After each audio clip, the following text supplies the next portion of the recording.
এজন্য আল্লাহ রাসূল সাল্লাল্লাহু আলাইহি ওয়াসাল্লামের এক সাহাবী যুদ্ধে যাওয়ার সময় আল্লাহ রাসূল সাল্লাল্লাহু আলাইহি ওয়াসাল্লাম তার কাছে আরেকজনের পরিবারের আমানত দিয়ে গেলেন। তার পরিবার একটু সুন্দরী ছিল, তো হঠাৎ করে একদিন দিলের মধ্যে শয়তানের ধোঁকা আসে, তো তিনি ঘরের মধ্যে যাবেন, এমন সময় ঘর থেকে আওয়াজ আসতেছে, ইত্তাকিল্লাহ, আল্লাহকে ভয় করো।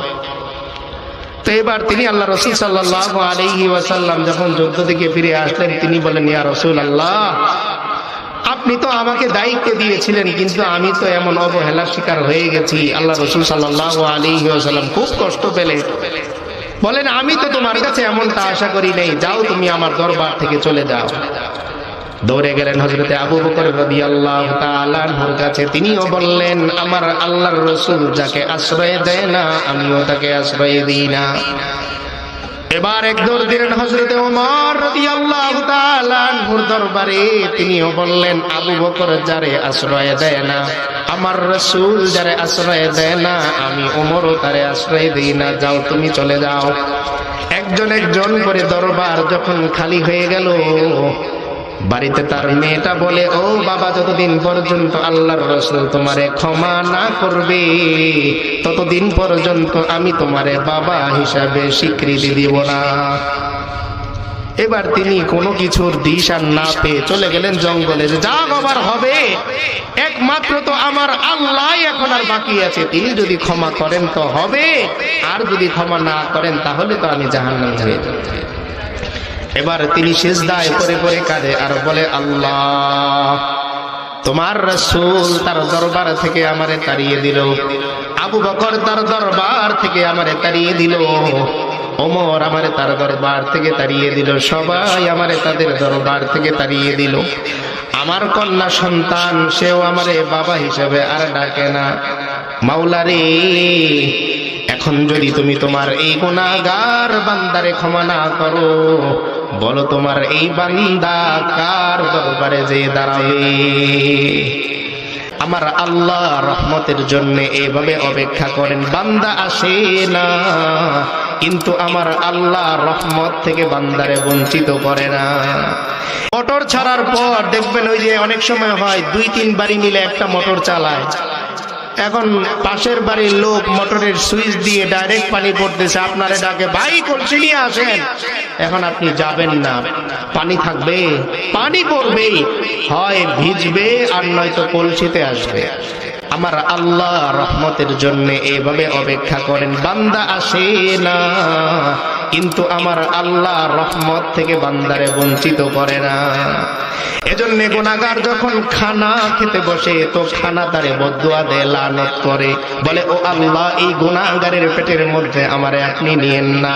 কিন্তু আমার আল্লাহ বলে, আমার এই বান্দা খানা আর খানা খাওয়ার পরে যদি ওর মনে হয় আমি একজন গুনাহগার, তবু আমার আল্লাহ গফফার হওয়ার কারণে আমারে খাওয়ায়, যাও আজকের থেকে আর আমি অন্যায় করব না, গুনাহ করব না।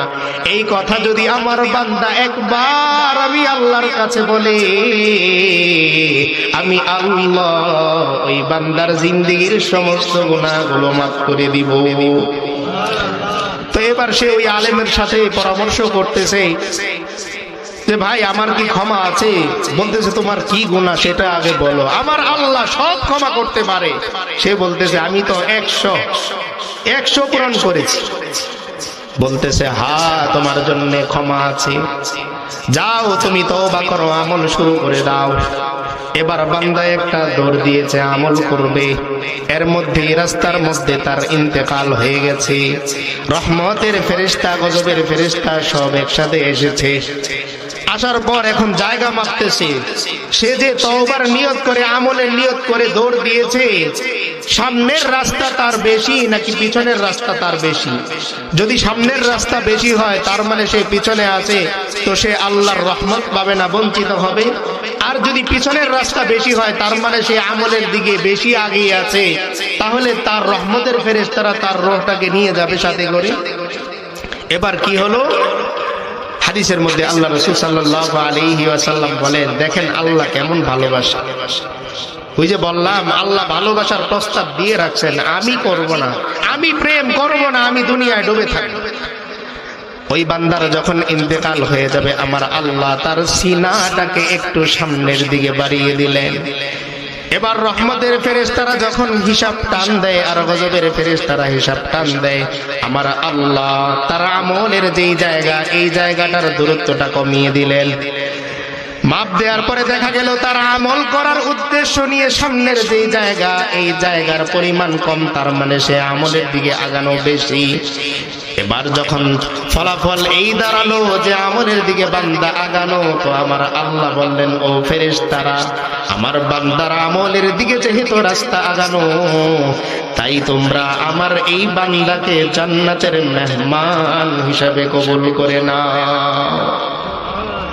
এজন্য আল্লাহ রাসূল সাল্লাল্লাহু আলাইহি ওয়াসাল্লামের এক সাহাবী যুদ্ধে যাওয়ার সময় আল্লাহ রাসূল সাল্লাল্লাহু আলাইহি ওয়াসাল্লাম তার কাছে আরেকজনের পরিবারের আমানত দিয়ে গেলেন।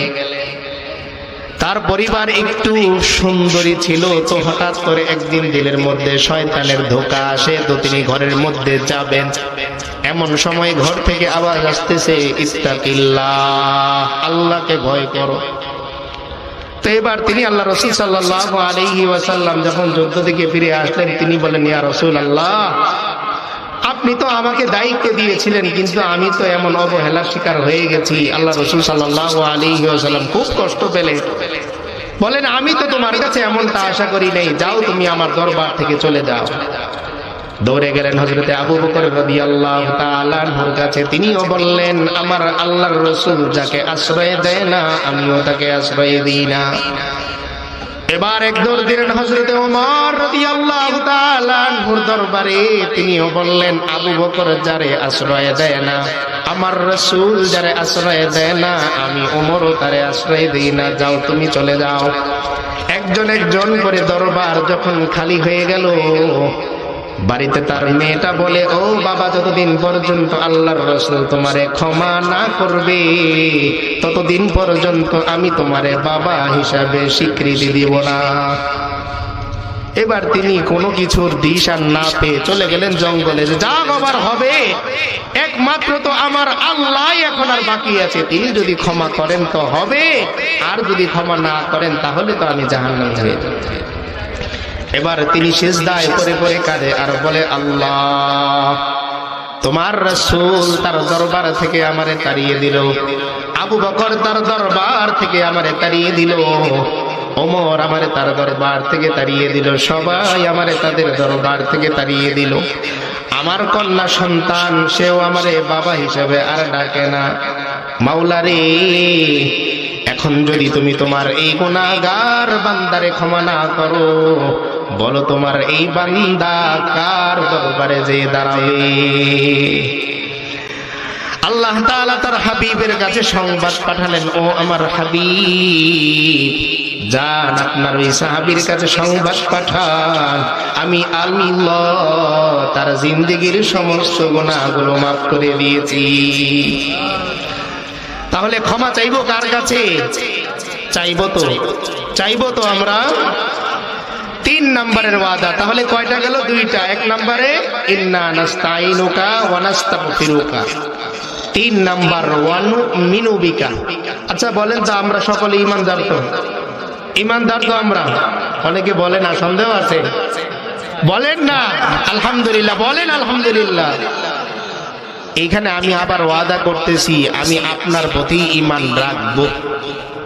কি তর্জমা করলাম আমরা? আপনার প্রতি ঈমান রাখবো। ঈমান তো এনেছি, কিন্তু মাঝে মাঝে ছুটে যায় না, চাকরিটা চলে গেছে, নামাজে যায় না, তাই মন ভালো না ভাই, নামাজে কেমনে যাবো, নামাজের মধ্যে মন বসে না। ইমানদার তো এমন ভাবে, চাকরি যায় তো তার নামাজ যায় না, চাকরি যায় তো তার রোজা যায় না, তার হজ যায় না, যাকাত যায় না। দুনিয়ার মানুষ চাকরি গেলে তার আল্লাহর সাথে সম্পর্ক চলে যায়, কিন্তু মুমিন খেয়ে থাকলেও আলহামদুলিল্লাহ, না খেয়ে থাকলেও আলহামদুলিল্লাহ। এজন্য সুন্দর একটা গজল আছে, যদিও গজলটা মায়ের জন্য, কিন্তু আমার আল্লাহর জন্য খুব কাটে। পৃথিবীতে যার কোনো নেই তুলনা, যার ঋণ কোনো দিন শোধ হয় না, যার ঋণ কোনো দিন শোধ হয় না, পৃথিবীতে যার কোনো নেই তুলনা, সে যে আল্লাহ মহান, আল্লাহ মহান, আল্লাহ মহান, আল্লাহ মহান। পৃথিবীতে যার কোনো নেই তুলনা, যার ঋণ কোনো দিন শোধ হয় না, যার ঋণ কোনো দিন শোধ হয় না, পৃথিবীতে যার কোনো নেই তুলনা, সে যে আল্লাহ মহান, আল্লাহ মহান, আল্লাহ মহান, আল্লাহ মহান। তো আমি কি ওয়াদা করতেছি, ওয়ানুমিনু বিকা, ও আমার রব, আমি আপনার প্রতি ঈমান রাখব। এজন্য আরো একটা গজলের 2 লাইন আপনাদেরকে শোনাই, শুনবেন তো? চলার পথে যদি পথ ভুলে যায়, কি পাডরে বেধো প্রভু। শুনছেন এই কথাটা আপনারা? প্রেমের বাঁধনে জড়াতে বেকুল,